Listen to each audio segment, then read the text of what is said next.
The engines love working when the sun shines. One day, Thomas and Percy were helping Salty at the docks. But Salty was worried. It may be sunny now, matey, but there be a storm coming. It may be sunny now, matey, but there be a storm coming. There be a fierce storm on the way, Captain, peeped Percy. Salty knew they were making fun of him. He felt sad.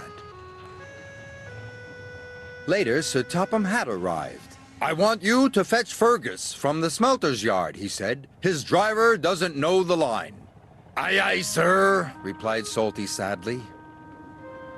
Salty was glad he was going to the smelters. He didn't want to stay where he wasn't liked. What's wrong? Asked Emily.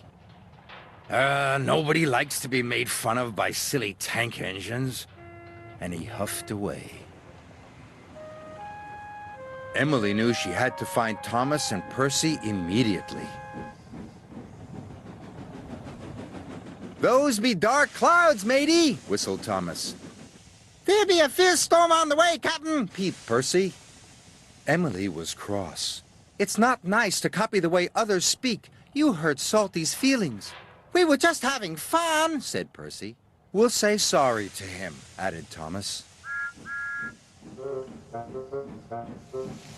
But Salty was nowhere to be found.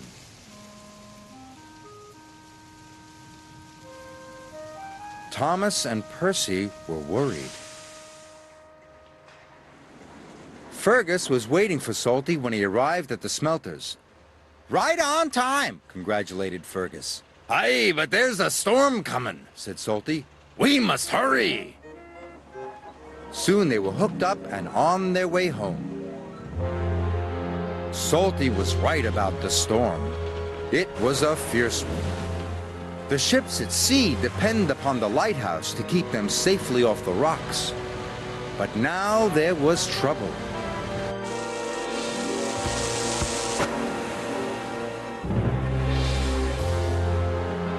The lighthouse lamp has gone out, cried the captain.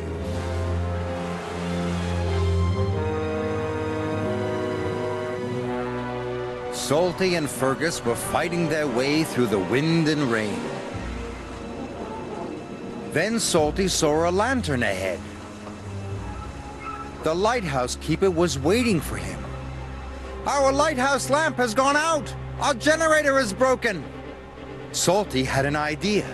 Fergus has a flywheel. It could power the generator. Hurry, shouted the lighthouse keeper.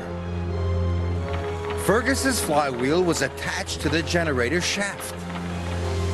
Without the lighthouse, the ship was steaming towards the rocks. Fergus was working as fast as he could. Finally, the generator came back to life. The lighthouse beam shone across the stormy sea once more. Just in time! Hard to starboard, matey! Salty's idea had saved the day. Fergus worked hard until first light. The next morning, Salty and Fergus chugged back to the docks. They were surprised to see a crowd waiting for them. Thank you, said the captain. You saved our ship. Well done, boomed Sir Topham Hatt. Salty was very proud. We're sorry if we hurt your feelings, puffed Thomas. We were only copying you because we think you're grand. Then say no more, me hearties, replied Salty happily. Now they will all work together and have fun together, as good friends should.